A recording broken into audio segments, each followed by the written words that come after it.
Վարպետի տուն թանգարանի բակում աշնանային գունապնակին հաղորդ երեխաների ջրաներկ աշխատանքներն են, որոնցում իսահակյանական միտքն է։ Թեմատիկ ու դեռանավարտ նկարներում համամարտկային բողոքի ձայն բարձրացնող Աբուլալայի քարավանն է, պատանու սիրող սիրտը կոտրած մրահուն աղջկա կերպարը։ Նկարել եմ Ավետիք Իսահակյանի բանաստեղծություններից մի մրահուն աղջիկ տեսա Ռիալտոյի կամրջին։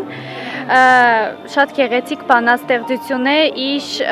սիրո մասին։ Իր այդ սիրային բանաստեղծությունները, մրահուն աղջիկը շատ տպավորվել եմ մեջ։ Գույների նկարչական զգացողությունները դրսում էին վարպետի տուն թանգարանում նրա գրական ժառանգության, գաղափարախոսության մասին գիտական զեկույցներն ու քննարկումներն էին, որով եւ ամփոփվեց Իսահակյանական տարվա միջազգային գիտաժողովը։ Այս տանը, որտեղ ապրել է բանաստեղծը, կարելի է զգալ նաեւ Իսահակյանի կենդանի շունչը։ Ինովացիոն լուծումներով մասնակիցները ստացել են բանաստեղծի հոլոգրաֆիկ կերպարը։ Այն նախնական տարբերակն է, որի ամբողջականը կներկայացվի Ավետիք Իսահակյանի ծննդյան օրը, հոկտեմբերի 30-ին։ Տեսնում ենք Իսահակյանի հոլոգրաֆիան, հոլոգրաֆիան պրոստը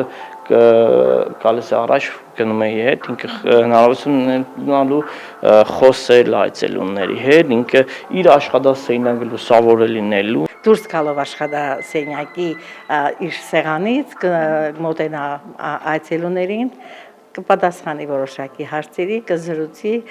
կասի իր թևավոր մտքերից իր պատկամները կտա մարդկանց։ Ինովացիոն տեխնոլոգիաներով ստեղծված ծրագիրն այցելուներին կզարմացնի վարպետի պատմական անի վիրտուալ այցելությամբ։ Ընդ որում, շնորհիվ նորարարության 10-րդ դարի անին վերականգնված են տեսնելու։ VR ակնոցի օգնությամբ այցելուն կարող է Ավետիք Իսահակյանի հետ տեղափոխվել պատմական մայրաքաղաք, շրջել փողոցներով, տեսնել հնագույն տաճարները եւ զգալ միջնադարյան Հայաստանի շունչը։ Ես ու ճարտարապետ Թորոմանյանը նստել էինք Անի մայր եկեղեցու հանդեպ։ Նա ոգևորված խոսում էր Անիից, կարծես Անին նրա համար ապրող իրականություն էր։ Աշխատել է թիմ, մենց թիմ, աշխատել ենք ռեժիսորներ, սցենարիստներ,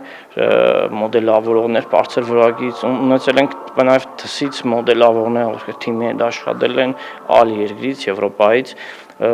պատմաբաններ են աշխատել, բազմաթիվ նյութեր ենք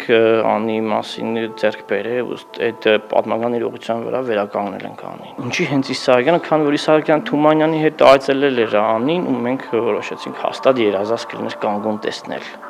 Այդ հրաշքը որոշեցինք, որ պետք է կանգուն լինի Անին։ Տեսակով որպես այդպիսին եզակի առաջարկներ են Գյումրիի պարագայում եւ մենք նույնիսկ հիմա մտածում ենք մյուս թանգարաններում եւս նման տեխնոլոգիական լուծումներ ունենալու մասին, որովհետեւ ժամանակակից կյանքը վաղուց պարտադրել է մեզ այս ամենը եւ պիտի համակայել ընթանալ։ Իսահակյան ջան։ Արի Իսահակյան։ Վայ, էսի Աղջագիր հյուրեր ունեմ։ Վայ, Թումանյան ջան։ Դու ես էստեղ։ Բայց չեք կանգնել, մտեք։ Վարպետի հետ հանդիպում կար նաև Գյումրիի տեխնիկային թատրոնում։ Իսահակյանական տարում տեխնիկայինի ստեղծագործական խումբը բարդ գործ էր ձեռնարկել։ Փոքրիկ հանդիսատեսի համար Իսահակյանին Նուկիմ քաղաքի խելոքները հեքիաթի մոտիվներով քաղաքի խելոքներն են բեմադրել, որտեղ բոլոր կերպարներն ու դերերը գլխավոր են, ազգի հանճարներն են։ Մենք ունեցանք հրաշալի մի ներկայացում, որտեղ համեմված են մեր մեծերի շունչը, Ավետիք Իսահակյան, Հովհաննես Թումանյան, Հովհաննես Շիրազ եւ նաեւ Ֆրունզիկ Մկրտչյան։ Կարևոր է այսօրվա սերնդին ուսուցանել, հիշեցնել, ինչու ոչ նաև սովորեցնել, որ այս տեսակ մեծեր ենք մենք ունեցել ու իրենք հարատև են մեզ հետ քայլելու։ Ազգի մեծերի կերպարներով տեխնիկները մանուկ հանդիսատեսի ուշադրությունը գրավող էին, գունեղ ու պատկերավոր դեկորների շարժն ակտիվություն էին բերում փոքրիկ հանդիսատեսին։ Երաժշտական ձևավորումը կատարել էին երկդարձած իսահակյանական բանաստեղծություններով, ներկայացման մեջ վարպետի իմաստուն մտքերն էին թևածում։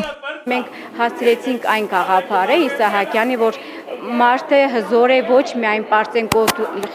խելքով, այլ պետք է իմաստուն գործի եւ կարողանա ամենապրիմիտիվ հասարակ բաները հասցնել գիտակցման աստիճանի։ Հոբելյանական միջոցառումների օրվա ավարտը եւս երաժշտական էր Գյումրիի ժողգործիկների պետական նվագախմբի կատարմամբ թատերական հրապարակում հնչեցին մեծ բանաստեղծի ստեղծագործությունների հիման վրա գրված երգերը։